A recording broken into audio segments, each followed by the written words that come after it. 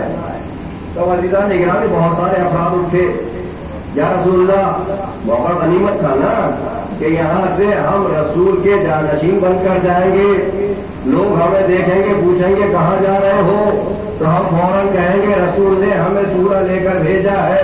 اب عزیزان نگرامی آپ کو شاید اس بات کا علم نہ ہو، لیکن تاریخ میں چاہے جھوٹا ہی صحیح، لیکن ایک جگہ یہ ذکر کر دیا گیا کہ رسول بیمار ہو گئے تھے، رسول علیل ہو گئے تھے، صبح کی نماز رسول نے فلاں کو پڑھانے کے لیے بھیجی تھی، اسی کو دلیل بنا لیا چونکہ رسول نے بھیجا تھا نماز کے لیے، اور رسول کسی اور کو نہیں بھیج سکتے بلکہ اسی کو بھیجیں گے کہ جس کو اپنا جانشین بنانے والے ہوں گے۔ تو عزیزان گرامی اگر یہی معیار ہو جائے تو ہم تو یہ دیکھتے ہیں کہ رسول نے علی کو قدم بقدم اپنا جانشین معین کیا۔ اگر جنگ میں جا رہے ہیں تو کہہ کے جا رہے ہیں یا علی تم میری جگہ، اگر بس میں بیٹھے ہوئے وہاں سے اٹھ رہے ہیں کہ علی تم بیٹھے رہو تم میری جگہ، ہر جگہ پر رسول اعلان کر رہے ہیں۔ حتیٰ کہ کل میں نے بیان کیا تھا کہ ذوالعشیرہ میں پیغمبر اسلام بیان کر رہے ہیں کہ جب علی سے کہا، مجمع سے کہا کہ تم میں کون ہے کہ جو میری مدد کرے گا، میری نصرت کرے گا، میں ایک دین لایا ہوں، ایک مذہب لایا ہوں، تو سب کے سب خاموش ہے۔ ایک بچہ کھڑا ہوا اور کہا کہ یا رسول اللہ انا ناصروں کا، اے میرے پیغمبر، اے میرے حبیب، اے میرے رسول، میں آپ کی مدد کروں گا۔ کہا کہ ابھی تو دین آیا نہیں ہے، لیکن ایک بچہ اعلان کر رہا ہے کہ ہم آپ کی مدد کریں گے، ہم آپ کی نصرت کریں گے، تو فلک پیغمبر نے بھی کچھ کہا تھا نا۔ کہا کہ پیغمبر نے کیا کہا تھا؟ کہا کہ پیغمبر نے فرمایا تھا یا علی انت مسیح انت اخی انت خلیفۃ من بعدی، اے علی تم میرے بھائی ہو، تم میرے وصی ہو، تم میرے بعد میرے جانشین ہو۔ تو آپ دیکھ رہے ہیں جگہ جگہ پر پیغمبر اسلام اعلان کر رہے ہیں علی کی خلافت کا، علی کی جانشینی کا، لیکن نہیں ماننے والے نہیں مان رہے ہیں، اور جب ماننے پر آئے تو ایک وقت کی نماز کی جماعت کے لیے مان لیا کہ پیغمبر نے جانشین بنایا تھا۔ لہذا یہ آیت کب نازل ہوئی؟ یہ آیت اور سورہ پورا کہا کہ جب مکے والوں کو سرزنش کرنا تھا، ان کو ڈرانا تھا، ان کو دھمکانا تھا، یہ ہوا کہ کون جائے۔ تو ایک صاحب مجھے بہت بزرگ سے تھے، اور اتنے بزرگ تھے کہ ان کو لوگوں نے بہت زیادہ بیوقوف بنایا۔ اپنی خلافت لینے کے لیے پہلے ان کو خلافت دے دی، تاکہ اس کو خلافت دے دیں گے، 1-2 سال زندہ رہے گا، مر جائے گا، اور پھر اس سے وہ کروا لیں گے جو ہم چاہتے ہیں۔ یہ تاریخ ہے، میں اپنی طرف سے نہیں کہہ رہا ہوں۔ پہلے خلیفہ کو خلیفہ بنایا ہی اس لیے گیا تھا کہ معلوم تھا کہ یہ بہت بزرگ ہیں، بہت بڈھے ہیں، ان کو ہم خلافت دیں گے اور لوگ ان پر جمع بھی ہو جائیں گے، مجھ پر اعتراض بھی نہیں کریں گے، اور جب یہ جانے لگیں گے میں اپنا راستہ صاف کرا دوں گا ان سے۔ بہرحال انہوں نے عرض کیا یا رسول اللہ کیا میں اس خدمت کو انجام دے سکتا ہوں؟ رسول نے کہا بسم اللہ۔ اب جیسے ہی وہ اس سورے کو لے کر چلے، کچھ دور چلے ہوں گے، مثلاً کلومیٹر، 2 کلومیٹر، 5 کلومیٹر، 10 کلومیٹر، اس سے زیادہ نہیں گئے، فوراً اللہ نے فرشتے کو نازل کر دیا، جبرائیل آ گئے اور فرمایا کہ اے میرے حبیب، اے میرے رسول، یہ تو معمولی پیغام نہیں تھا جس کو آپ نے بھیج دیا۔ عزیزان نگرامی پھر کوئی اعتراض ہوگا کہ پیغمبر یہ کام کرتے کیوں تھے جب پروردگار کی طرف سے بعد میں سرزنش ہوتی تھی؟ سرزنش معاذ اللہ، معاف کیجیے گا، مطلب یہ کہنے کے لیے بات ہو گئی کہ پروردگار ٹوک رہا ہے کہ آپ نے یہ کیا کر دیا، آپ نے فلاں کو کیوں بھیج دیا؟ کہا کہ آپ جائیے یا اس کو بھیجیے جو آپ میں سے ہو، یا تو آپ جائیے یا اس کو بھیجیے جو آپ میں سے ہو۔ تو یہ تو پیغمبر جانتے تھے نا کیوں؟ اس لیے کہ پروردگار عالم نے اپنے حبیب کو پہرے کے ساتھ بھیجا ہے، زبان پر بھی پہنا ہے، عمل پر بھی پہنا۔ پھر پیغمبر نے یہ کام کیا کہ انہوں نے کسی اور کو بھیج دیا، تو شاید پیغمبر بتانا یہ چاہتے تھے کہ تمہاری اوقات میں تو بتا دوں نا لوگوں کو۔ یا تو پیغمبر پر جبرائیل نازل ہوئے کہ یا رسول اللہ، یا تو آپ جائیے یا اس کو بھیجیے کہ جو آپ میں سے ہو۔ فوراً پیغمبر نے کیا کیا تھا کہ آدمی کو بھیجا اور کہا کہ جاؤ فلاں صاحب کو واپس کر دینا اور ان سے پیغام لے کر تم جانا۔ تب عزیزان گرامی مجھے کہنے دیجیے، تاکہ پیغام تھا، پیغام ہی تھا نا، پیغمبر کو بھیج دینا چاہیے تھا، لیکن پیغمبر نے بلا دیا اور بتا دیا کہ دیکھو کہ تمہاری اوقات صرف اتنی ہی ہے کہ جب تم ایک چھوٹا سا پیغام نہیں پہنچا سکتے تو دین کی بات کو کیسے سنبھال سکتے ہو؟ ایک دوسرے محمد والے محمد پر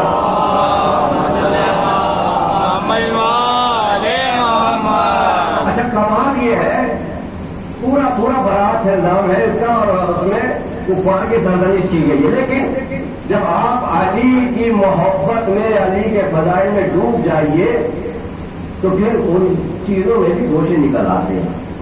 ارشاد کیا ہو رہا ہے؟ وہ الذی، وہ اللہ وہ ہے، ارسل رسولہ، کہ جس نے بھیجا اپنے پیغمبر کو، اپنے رسول کو، بالہدی، ہدایت کے ساتھ، ودین الحق، اور دین حق کے ساتھ بھیجا۔ کیوں بھیجا؟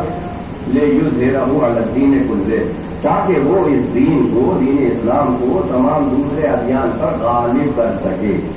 ولو کرہ المشرکون، اگرچہ یہ بات مشرکین کو پسند نہیں آئے گی۔ یہ اس آیت کا ترجمہ ہے۔ عزیزان گرامی آپ دیکھیں، دو تین باتیں اس آیت میں ذکر ہوئی ہیں۔ ایک ہے ہدایت، ایک ہے دین حق، ایک ہے اس دین کا غلبہ دوسرے ادیان پر، چوتھے ہے کہ یہ بات اگرچہ مشرکین کو پسند نہیں آئے گی۔ اگر اس بات آخری والی بات کو سمجھنا ہے تو آپ آج کے دور میں اس کو بہتر طریقے سے سمجھ سکتے ہیں کہ آج مشرکین، مشرک کسے کہتے ہیں؟ تاکہ مشرک کہتے ہیں کہ جو ایک اللہ کو نہ مانتا ہو، مشرک اسے کہتے ہیں کہ جو ایک اللہ سے زیادہ خداؤں کو مانتا ہو۔ تو آپ کے اطراف میں بہت سارے افراد ایسے مل جائیں گے کہ جو ایک نہیں بلکہ 1000 خداؤں کو مانتے ہیں، 1000 نہیں بلکہ 10,000 خداؤں کو مانتے ہیں، 10,000 نہیں بلکہ 1,00,000 خداؤں کو مانتے ہیں، 1,00,000 نہیں بلکہ 33 کروڑ خداؤں کو مانتے ہیں۔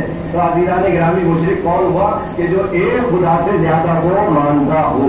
آج آپ کے یہاں پر مسلمانوں کو مارا جا رہا ہے، مسلمانوں کو کاٹا جا رہا ہے، ایک مہم چلائی جا رہی ہے اسلام کے خلاف۔ کہا کہ وہ مہم یہ ہے کہ دیکھو اگر کوئی مسلم کسی غیر مسلم کو مسلمان کر لے تو اس کو لو جہاد کا نام دے دو، اور اگر کوئی مسلم غیر مسلم ہو جائے تو اس کو گھر واپسی کا نام دے دو۔ دیکھ رہے نا؟ تو اب یہ کیوں ہو رہا ہے؟ کبھی سوچا ہے آپ نے کہ نہیں یہ ہو کیوں رہا ہے؟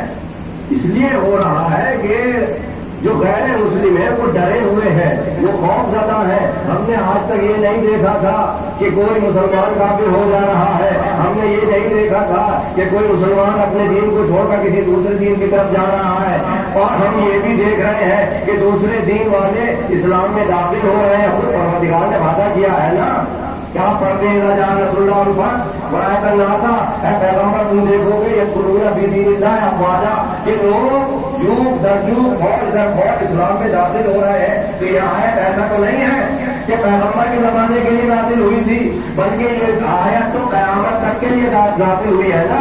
تو لوگ اسلام میں داخل ہوتے رہیں گے تو سب سے زیادہ خطرہ کس کو ہے؟ تاکہ مشرکین کو خطرہ ہے کہ کہیں ایسا تو نہ ہو کہ ہمارے افراد اسلام میں داخل ہو جائے۔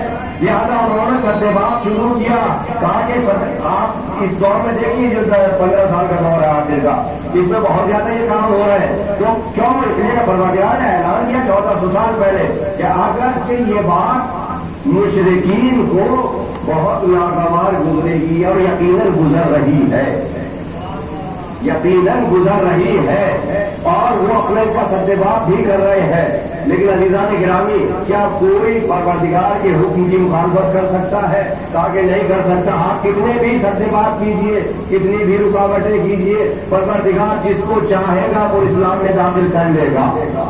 ہمیں اس سے انکار نہیں ہے. اسی لیے ہم کبھی بھی اسلام کو پھیلانے کی کوشش نہیں کرتے،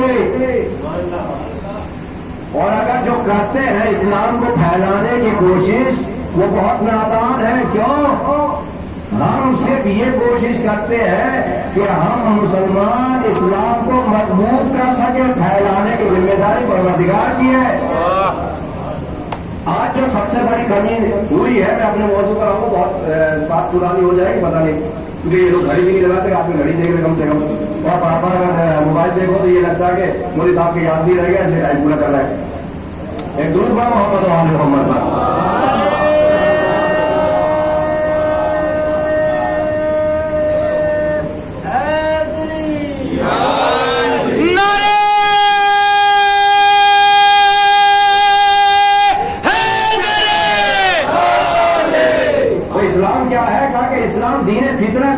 اس کو اگر آپ روکنا چاہو گے یہ اتنا ہی پھیلے گا. اور ایک اگر اس کو ختم کرنا ہے تو وہ بھی میں بتا دیتا ہوں. آپ نے دیکھا ہے دیہاتی ہے، گاؤں والے سب بیٹھے ہوئے، میں بھی گاؤں گاؤں. ہمارے یہاں ایک چیز ہوتی ہے جس کو برسین کہتے ہیں ہم لوگ. برسین کا کمال یہ ہے کہ پہلی مرتبہ جو بوئی جاتی ہے نا وہ اتنی اچھی نہیں ہوتی ہے. ایسا کمال ہے یہ. لیکن جتنی مرتبہ کاٹا جائے گا اتنی مرتبہ وہ اتنی اچھی ہوگی. یہی دین اسلام کا بھی فلسفہ ہے کہ اگر دین اسلام کو اور مسلمانوں کو ان کے ہاتھ پر چھوڑ دو گے تو شاید اس میں بڑھوتری نہ ہو، لیکن اگر تم ان کے مقابلے پر آ کر کھڑے ہو جاؤ گے تو یہ اتنی ہی مضبوطی سے آگے بڑھیں گے.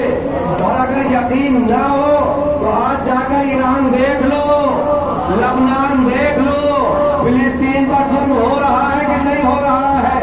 تاکہ ظالم ایک جگہ جمع ہو گئے ہیں. جیسے ہی ظالموں نے جمع ہونا شروع کیا مسلمانوں میں ایمان کی قوت بڑھنا شروع ہو گئی. ایک دوسرے محمد والے محمد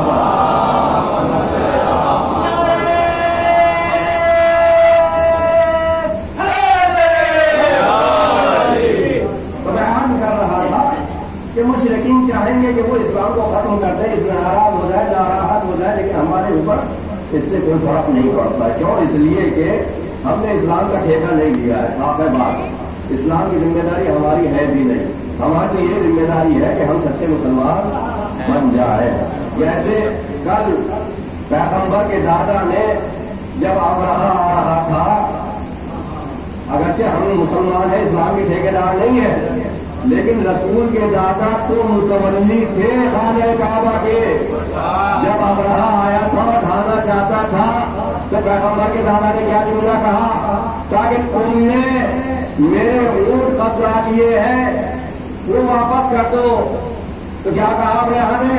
کہا کہ عبد المطلب ہم تو یہ سوچ رہے تھے تم آئے ہو ہمارے پاس، گزارش کرو گے، ریکویسٹ کرو گے اور کہو گے اے ابرہہ خانہ کعبہ کو چھوڑ دے، خانہ کعبہ کو مت ڈھا، خانہ خدا ہے، ہم یہاں عبادت کرتے ہیں. لیکن میں یہ دیکھ رہا ہوں تمہیں تو خانہ خدا کی کوئی فکر ہی نہیں ہے، تم تو اپنے اونٹ لینے آئے ہو. تو جناب عبد المطلب نے کیا کہا تھا؟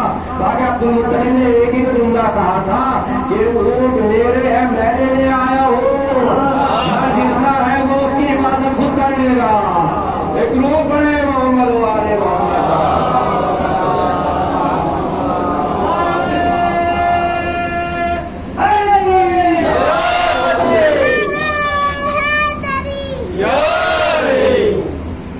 ابھی میں اپنے موضوع پر نہیں آیا، اپنے 25 منٹ ہو گئے اور مجھ سے حضرت علی صاحب نے کہا کہ یہ 35 سے 40 منٹ کے درمیان میں بات کو تمام کر دوں گا.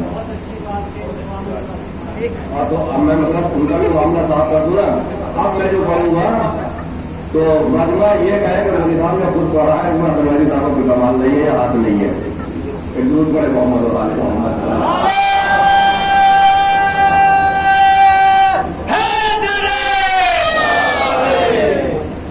تو اللہ نے جو چیزیں پیغمبر کے ساتھ بھیجی ایک ہدایت اور دوسرے دین حق. کا ہدایت کیا ہے؟ آگے ہے ہدایت. آئیے قرآن سے ہدایت ہے. تو قرآن نے جیسے ہی پہلا سورہ شروع کیا، پہلا پارہ دوسرا سورہ، الف بسم اللہ الرحمن الرحیم الف لام میم ذالک الکتاب لا ریب فیہ. یہاں سے سب کو معلوم ہے کہ یہ وہ کتاب ہے کہ جس میں شک و شبہے کی کوئی گنجائش نہیں ہے. ہدی للمتقین. وہاں ہے ہدایت ہے، یہاں ہوتا دونوں لفظ ایک میں کہ یہ کتاب جو ہے یہ متقین کے لیے کیا ہے؟ ہدایت ہے. یعنی اس کا مطلب یہ ہو گیا کہ قرآن ہدایت ہے. پیغمبر کو کیا چیز بھیجا لے کے؟ وہ الذی ارسل رسولہ بالہدی، ہدایت کے ساتھ بھیجا، یعنی قرآن مجید کے ساتھ بھیجا. وہ دین الحق اور دین حق کے ساتھ. عزیزان گرامی آپ کو معلوم ہو گیا کہ ہدایت سے مراد قرآن مجید ہے. ہدایت سے مراد کیا ہے؟ قرآن مجید ہے. لیکن دین حق کیسے پتہ چلے کہ دین حق ہے کیا؟ ہم نے حق کو دیکھا ہے.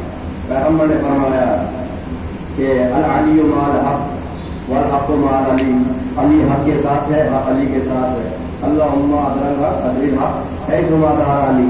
میں پروردگار حق کو ادھر بولا ادھر علی جائے. تو حق بھی ہے لیکن وہاں پر دین نہیں ہے. یہاں کئی آیت میں جو ارشاد ہو رہا ہے وہ دین حق کی طرف اشارہ کیا جا رہا ہے. تو عزیزان گرامی دین حق کہاں پر ملے گا ہمیں؟ تو عزیزان گرامی اب میں یہاں سے اپنی بات کو کل سے منسوخ کرتا ہوں. غدیر کا میدان ہے، غدیر ہی میں دین حق ملے گا.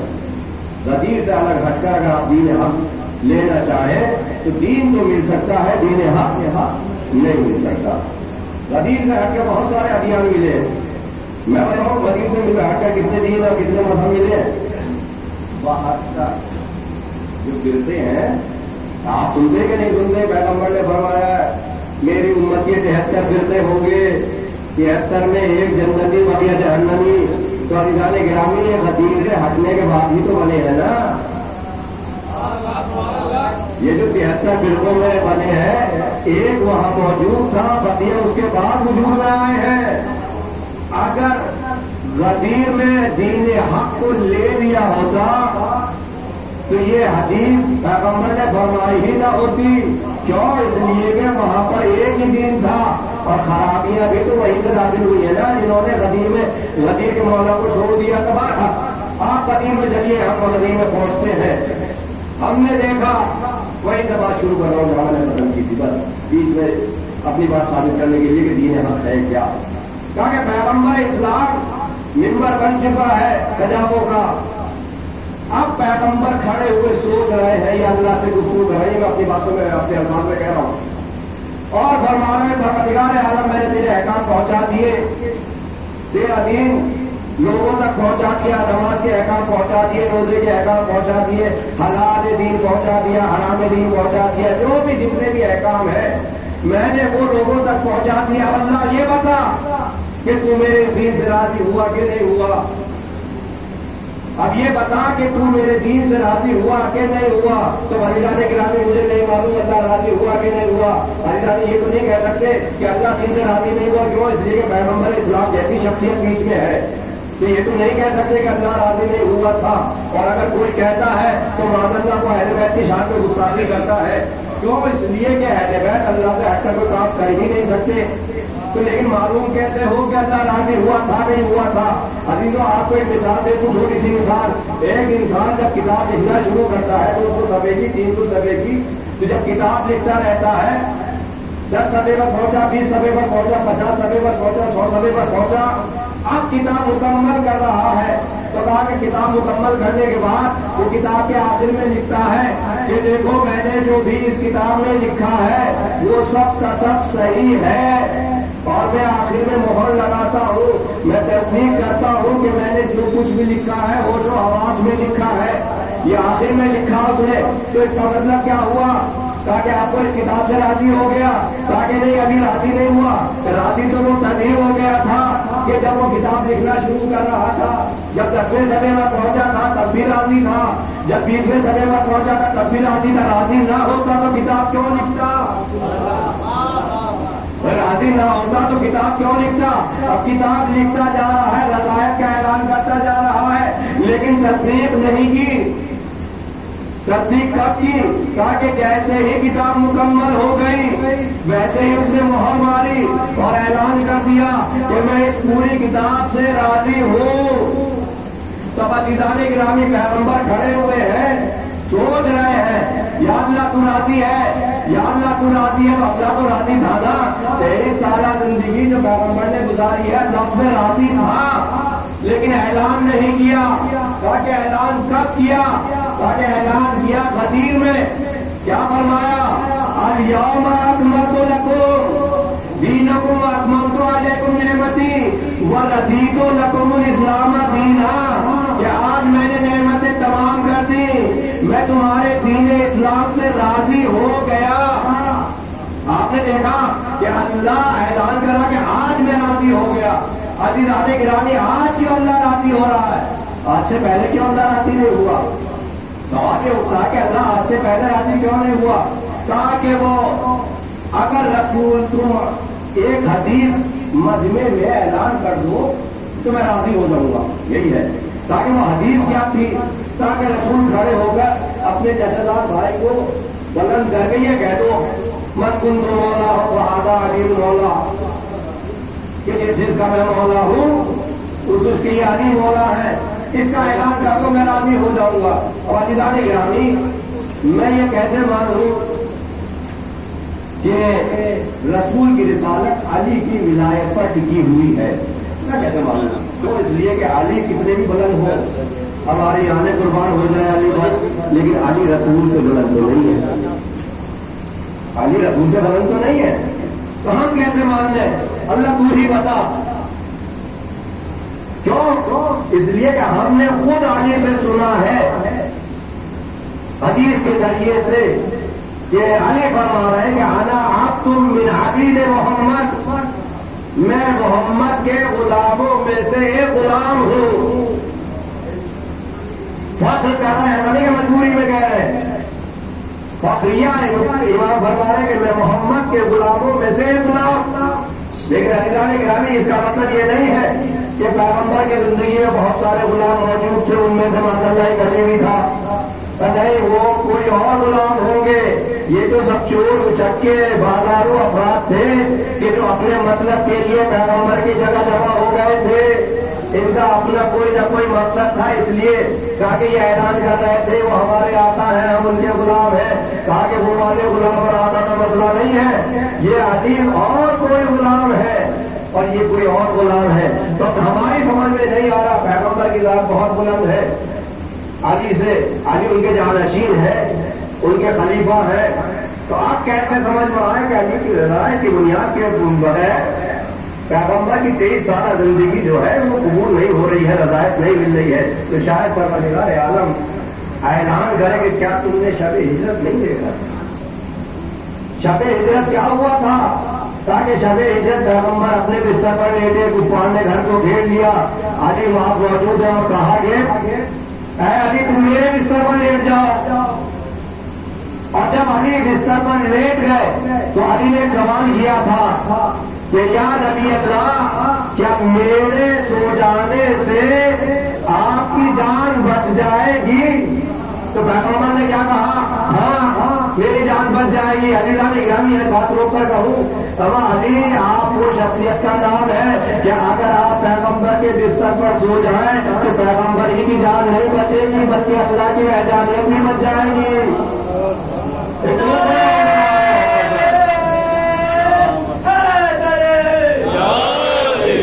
اب یہاں پر پیغمبر کے چلے جا چکے ہیں اور علی سو رہے ہیں. تو اب یہاں پر ایک ایگریمنٹ ہوا تھا, ایک معاہدہ ہوا تھا.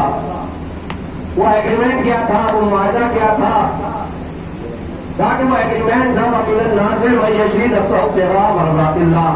اور لوگوں میں کچھ لوگ ایسے بھی ہیں کہ جو اپنے نفسوں کو بیچتے ہیں اور بدلے میں اللہ کی مرضی خرید لیتے ہیں. اب آپ کی سمجھ میں آیا غدیر میں کیا ہوا؟ اللہ اعلان کر رہا ہے رضیت لکم الاسلام دینا, میرے پیغمبر میں تمہارے اس دین سے راضی ہو جاؤں گا. تو عزیزان گرامی اب تک اللہ کیوں نہیں راضی ہوا اور اب کیوں راضی ہوا؟ تاکہ جس کے سمجھ میں شب ہجرت آ جائے گی اس کی سمجھ میں غدیر آ جائے گی. کیوں؟ اس لیے کہ اللہ نے اپنی مرضی شب ہجرت علی کو دے دی. اب اللہ نے کہا کہ اے میرے حبیب، اے میرے پیغمبر، اے میرے رسول، علی کو راضی کر لو، میں خود راضی ہو جاؤں گا. لہذا جیسے ہی علی کی ولایت کا اعلان کیا گیا فوراً اللہ نے بھیج دیا الیوم اکملت لکم دینکم، آج کے دن میں نے تمہارا دین کامل کر دیا. واتممت علیکم نعمتی، اور میں نے تم پر نعمتیں تمام کر دی. ورضیت لکم الاسلام دینا، اور میں تمہارے اس دین سے، اسلام سے راضی ہو گیا. تو عزیزان گرامی آپ نے دیکھا کہ اللہ ایسے ہی راضی نہیں ہو گیا تھا. کیوں؟ اس لیے کہ مرضات خدا علی کے پاس تھی. بس عزیزان گرامی میں نے اپنی بات ختم کی. یہاں پر ایک لفظ آیا ہے الیوم. الیوم یعنی آج. غدیر میں اگرچہ غدیر ایک دن کا واقعہ ہے، ان کو 3 دن چلا تھا، لیکن وہ کاروائیاں ہوئی تھیں. غدیر ایک ہی دن واقع ہوئی تھی جس دن مولا کو مولا بنایا گیا تھا. لیکن غدیر میں ایک دن میں 2 دن ہے. غدیر میں کیا ہے؟ ایک دن ہے لیکن 2 دن ہے. آپ کہیں وہ کیسے؟ تاکہ یہ کہنا ہوا الیوم، آج کے دن. اللہ کہہ رہا الیوم، آج کے دن میں تمہارے دین اسلام سے راضی ہو گیا اور میں نے مہر لگا دی کہ یہی دین سچا دین ہے. پھر ایک آیت نازل ہوئی الیوم یئس الذین کفروا، آج کے دن کافر مایوس ہو گیا. ایک علی کی ولایت کے اعلان کا دن ہے اور ایک علی کے دشمن کی مایوسی کا دن ہے. آیت نازل ہوئی الیوم یئس الذین کفروا، آج کے دن کافر مایوس ہو گیا. تاکہ کافر کیسے مایوس ہو گیا؟ وہاں تو ہے بھی نہیں کوئی کافر. وہاں تو سب مسلمان ہے. کل بیان کیا تھا کہ نہیں بیان کیا تھا؟ سب صحابی ہیں، سب چاہنے والے ہیں. عزیزان گرامی پیغمبر نے فرمایا ہے علی کی ذات وہ ذات ہے کہ جو مومن اور منافق میں فرق پیدا کرنے والی ہے. ہم ایک مجمع، یا آپ نے دیکھا ہوگا اکثر خبروں میں آتا ہے کہ اور یا کوئی بھی مجمع کہ جس میں ادھیکاریوں کو یا جو بھی آفیسر ہوتے ہیں کچھ شک ہوتا ہے نا کہ اس میں کوئی دشمن تو نہیں ہے، اس میں کوئی مخالف تو آ گیا نہیں ہے، اس میں کوئی جاسوس تو نہیں آ گیا ہے. سارا مجمع اپنا ہے لیکن شک ہے کہ کوئی نہ کوئی یہاں سے بات لیک کر رہا ہے. تو کیا کرتے ہیں؟ کہا کہ وہ ایک ایسا کام کرتے ہیں کہ جو سب کو پتا ہوتی ہے لیکن اس کو نہیں معلوم ہوتی، جو جاسوس ہے. اور وہ پھر اس طریقے سے کوئی پروگرام بنایا جاتا ہے کہ وہ اس کے تحت کام نہیں کرتا بلکہ وہ بیچ میں پکڑا جاتا ہے. تو عزیزان گرامی اسلام میں بھی ایسا ہی ہوا. تاکہ جب جناب آدم کا پتلا بن رہا تھا تو ایک مخلوق تھی جس کا نام تھا فرشتہ. ان کا کام کیا تھا؟ تاکہ ان کا کام یہ تھا کہ وہ اللہ کی عبادت کرتے تھے، اللہ کے حکم کے پابند تھے، جو اللہ نے کہتے وہ کر رہے تھے. اس میں ایک جن بھی پہنچا ہوا تھا اور وہ جن اتنی عبادتیں کر رہا تھا، اتنی ریاضتیں کر رہا تھا کہ سب سے پچھلی والی صف میں شامل ہوا تھا اور عبادت کی بنیاد پر صفوں کو توڑتا ہوا آگے بڑھ کر پہلے صف میں جا کر بیٹھ گیا تھا، جس کا نام ابلیس ہے. یہی تو ہوا تھا نا اس کے ساتھ. لیکن یہ نہیں معلوم ہو پا رہا تھا کہ یہ سچا عابد ہے، سچا عبادت گزار ہے. لیکن جیسے ہی جناب آدم کے لیے کہا گیا کہ آدم کو سجدہ کرو، پتا تو چلے نا کہ یہ مجمع سچا ہے کہ جھوٹا ہے. سارے سچے ہیں، چاہے ایک ہی انسان ہو، جھوٹا نہیں ہو ہے تو تاکہ پتا کیسے چلے. کہا کہ آدم کو سجدہ کرو، سب کے سب چلے گئے، وہ پڑ کے رہ گیا. اس کا مطلب یہ تھا جو جاسوس تھا، جو مخالف تھا، وہ جناب آدم کے ذریعے سے پکڑا گیا. اب یہاں پر علی کی ولایت کا اعلان ہو رہا ہے، تو عزیزان گرامی علی کی ولایت کا اعلان ہوا کیوں؟ سبب کیا تھا؟ کہیں اور ہو جاتا نا تو شاید پیغمبر جواب دے جاتا تجھے نہیں معلوم، ہمیں یہ بھی تو دیکھنا ہے کہ سب چونکہ میری ذات پر تو سب متفق ہے، بہت سارے افراد ایسے ہیں جو میرے فرض میں بیٹھے ہوئے ہیں لیکن وہ حکومت کے لالچ میں بیٹھے ہوئے ہیں، بہت سے افراد ایسے ہیں کہ جو میری فرض میں بیٹھے ہوئے ہیں کہ مال و دولت ہمیں مل جائے گا اس لیے بیٹھے ہوئے ہیں، بہت سارے اس لیے بیٹھے ہوئے ہیں کہ کوئی اور فائدہ ہو جائے گا، بہت سارے نامعلومیت کے لیے بیٹھے ہوئے ہیں، بہت سارے جہالت کی بنیاد پر بیٹھے ہوئے ہیں، بہت سارے ایسے ہیں جو معرفت کی بنیاد پر بیٹھے ہوئے ہیں، لیکن پتہ کیسے لگے کہ کون سچا ہے کون جھوٹا ہے؟ لہذا پیغمبر نے علی کی ولایت کا اعلان کیا اور جیسے ہی علی کی ولایت کا اعلان ہوا فوراً جو مخالف تھے سامنے آ گئے، مخالف سامنے آ گئے تو کافر کیا ہوا؟ تاکہ کافر مایوس ہو گیا، تاکہ کیوں مایوس ہو گیا؟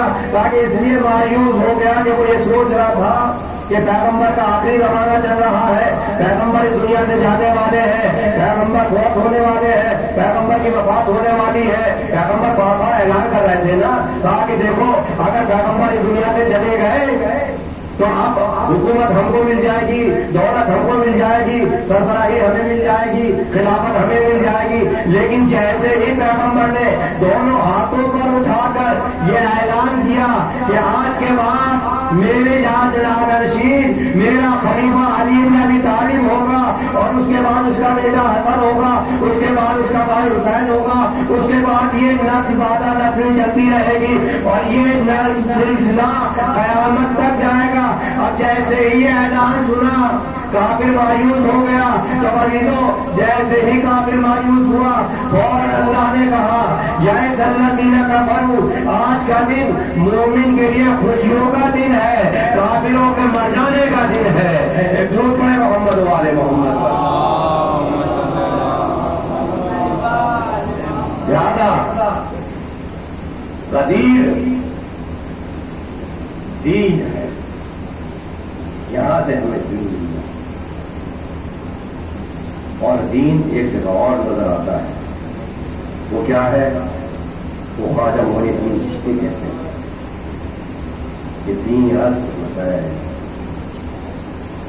حسین دین، اور صرف دین ہی نہیں ہے بلکہ دین پناہ اصل حسین، حسین صرف دین ہی نہیں ہے بلکہ دین کو پناہ دینے والے حسین، سردار سر دے دیا، لگا دست کر دست جدید، لیکن اپنے ہاتھ کو جدید کے ہاتھ میں نہیں دیا۔ افقا کے بنا لا الہ حسین، حق یہ ہے، اصل یہ ہے، بنیاد یہ ہے کہ لا الہ الا اللہ کی بنیاد حسین۔ ہاں عزیزان کرام، 7 محرم ہے، آج کا دن قیام حسین کے لیے بہت سخت ہے، پانی ختم ہو گیا، الاتش کی صدائیں بلند ہونے لگی۔ عزیزان گرامی، سننا بہت آسان ہے، اپنے کو تصورات میں کربلا لے چلیے، بہت تیزی سے یہ ایام گزر رہے ہیں۔ شہزادی اپنے لال کا خود ہم کو دیجیے، شہزادی ہمیں معاف کر دیجیے گا اگر ہمارے فرصہ دینے میں کوئی کمی پڑتا نہیں رہ جائے۔ آج جناب قاسم نے مسائل بیان کیے ہیں۔ کون قاسم؟ قاسم ابن حسن۔ کون قاسم؟ تاکہ 13 سال کا بچہ قاسم۔ کون قاسم؟ تاکہ فرما کا لال قاسم۔ کون قاسم؟ تاکہ یتیم حسن قاسم۔ عزیزان گرامی، قاسم نے زندگی گزاری ہے، بہت دشوار زندگی گزاری، اگرچہ چچا موجود تھے اور وہ بھی حسین جیسا چچا، لیکن باپ تو باپ ہوتا ہے نا۔ 3 سال کے تھے جناب قاسم جب باپ رخصت ہو گئے۔ اب وہی قاسم ہے شب عاشور اپنے چچا کے پیچھے پیچھے چل رہے ہیں اور پوچھ رہے ہیں کہ چچا جان کیا محضر شہادت میں میرا نام بھی ہے؟ انہوں کوئی جواب نہیں دے رہے، قاسم چچا کو چھوڑ ہی نہیں رہے ہیں۔ عزیزان گرامی، شوق شہادت دیکھیے، ہمارے 13 سال کے بچوں کو تو یہ بھی نہیں معلوم ہوتا کہ موت ہوتی کیسی ہے۔ یہ اہل بیت کے گھرانے کے بچے ہیں جو مرنے کے لیے بے چین ہیں اور بار بار یہ سوال کر فرمایا کہ چچا جان کیا محضر شہادت میں میرا نام بھی ہے؟ نام نے یہی تو فرمایا تھا کہ اے بیٹا قاسم تو اپنی کیا بات کرتے ہو؟ محضر شہادت میں تمہارے بھیا علی اصغر کا بھی نام ہے، جیسے ہی اسلام پہ آپ گئے پوچھا کیا چچا جان اشقیاء کیا خیموں تک آ جائیں گے؟ کہا کہ نہیں، اشقیاء خیموں تک نہیں آئیں گے، تمہارا چچا پانی پلانے کے لیے اصغر کو مقتل لے کر جائیں گے اور ایک تیر ایسا شعبہ لگے گا، اصغر شہید ہو جائے گا۔ ہاں عزیزہ نکلی آپ آماتا ہو، رات گزرتی ہے دن آتا ہے، اصحاب جنگ کرنے جاتے ہیں، انصار جنگ کرنے جاتے ہیں، اب جب سب شہید ہو جاتے ہیں تو عیسیٰ و اکرمہ کی باری آتی ہے۔ عزیزہ نگرامی عیسیٰ و اکرمہ میں یہ اختلاف ہے، بعض کہتے ہیں کہ جناب علی اکبر پہلے شہید ہوئے ہیں، بعض کہتے ہیں کہ جناب زینب نے کسی کو نہیں جانے دیا اور یہ کہا کہ نہیں پہلے میرے بچے میرے بھائی پر قربان ہوں گے، لہٰذا اولو محمد پہلے شہید ہوئے ہیں، تو اس کے بعد جناب قاسم ہے۔ عزیزان گرامی اب آپ تصور کیجئے وہ بیٹا، وہ بھتیجا کہ جو 13 سال کا ہے اور یتیم بھائی کی نشانی ہے، حسین سے وہ اجازت مانگ رہا ہے، حسین کیسے اجازت دیں گے؟ عزیزان گرامی جناب قاسم آتے ہیں اور آنے کے بعد فرماتے ہیں چچا جان مجھے بھی جنگ کرنے کی اجازت دے دیجیے۔ امام فرماتے ہیں نہیں بیٹا حسن قاسم تو میرے بھائی حسن کی نشانی ہو، یہ کیسے ممکن ہو سکتا ہے کہ میں اپنے بھائی کی نشانی کو بننے کی اجازت دے دوں؟ جناب قاسم اصرار کرتے ہیں، امام انکار کرتے ہیں، جب مایوس ہو جاتے ہیں تو واپس کو لگاتے ہیں، خیمے میں آ کر ایک کونے میں بیٹھ جاتے ہیں اور اپنے پاپا کو یاد کرنے لگتے ہیں۔ عزیز و جناب فرما بھی بیٹھی ہوتی ہے، پوچھتی ہے اے بیٹا قاسم کیا تمہیں اجازت نہیں ملی؟ کہا کہ نہیں چچا جان مجھے مرنے کی اجازت نہیں دیتے۔ کہ جناب قاسم کے ذہن میں وہ واقعہ یاد آیا کہ جب جناب قاسم 3 سال کے تھے، جناب امام حسن بستر عدالت پر تھے، خون کی الٹیوں پر الٹی ہو رہی تھی، جناب قاسم کو بلایا اور جناب قاسم کے ہاتھ پر ایک تعویذ باندھا اور باندھنے کے بعد فرمایا تھا اے میرے بیٹے قاسم کربلا میں ایک وقت ایسا آئے گا کہ جب میرا بھائی حسین جلوہ آدم میں گرا ہوگا اس وقت میرا بابا حسن تو نہ رہے گا، لیکن تو اپنے بابا کی طرف سے قربانی پیش کرنا۔ جیسے ہی قاسم کو یہ یاد آیا اور قاسم مسکرانے لگے۔ قاسم اٹھتے ہیں، اس تعویذ کو لیتے ہیں، لینے کے بعد اپنے چچا کے پاس آتے ہیں اور فرماتے ہیں امو جان یہ آپ کے لیے تحفہ ہے۔ جیسے ہی امام نے دیکھا قاسم مسکرا رہے ہیں، ٹوپے کو دیکھا، آگے کیا ہے؟ آگے ایک تعویذ ہے۔ جیسے تعویذ کو دیکھا اب جو بھائی کی تحریر پر بھائی کی نظر پڑی، امام نے گریہ کرنا شروع کیا، آنکھوں سے لگایا، پڑھنا شروع کیا، لکھا تھا اے بھیا حسین کربلا میں تیرا بھائی تو نہ رہے گا، قاسم کو میری طرف سے قربان کر دینا۔ جیسے ہی یہ پڑھا فوراً قاسم کو گلے لگایا، قاسم نے گریہ کرنا شروع کیا۔ یہی وہ وقت تھا کہ جب جناب قاسم سے امام نے سوال کیا تھا اے بیٹا قاسم یہ بتاؤ تمہاری نگاہ میں موت کیسی ہے؟ جناب قاسم نے فرمایا تھا اگلا من الاسال اے چچا جان اگر حق پر آ جائے تو شہد سے زیادہ شیریں ہے۔ عزیز و جناب قاسم کو رنگ کی اجازت ملتی ہے، جناب قاسم کو تیار کیا جاتا ہے، گھوڑے پر سوار کیا جاتا ہے۔ سوار کون کر رہا ہے؟ تاکہ چچا عباس نے قاسم کو سوار کیا، پاؤں اتنے چھوٹے ہیں کہ رکابوں تک نہیں پہنچ رہے ہیں۔ عزیز و جناب قاسم تیار ہوتے ہیں، تلوار لگاتے ہیں، زرہ پہنتے ہیں۔ ایک روایت میں یہ ہے کہ جناب قاسم کی برابر کوئی زرہ نہیں تھی، لہٰذا بغیر زرہ کے جناب قاسم مقتل میں پہنچے۔ اب رجب پڑھنا شروع کیا اے ظالمو تم نے میرے چچا کو گھیر لیا ہے، اے ظالمو تم نے ہمارے اصحاب کو قتل کر دیا، اے ظالمو تم نے ہمارے انصار کو قتل کر دیا، اے ظالمو تم نہیں جانتے میں علی کا پوتا ہوں، میں حسن کا بیٹا ہوں، میں نے فنون جنگ عباس سے سیکھے ہیں۔ اب عزیزو جنگ شروع ہوتی ہے، ایک ایک کو جناب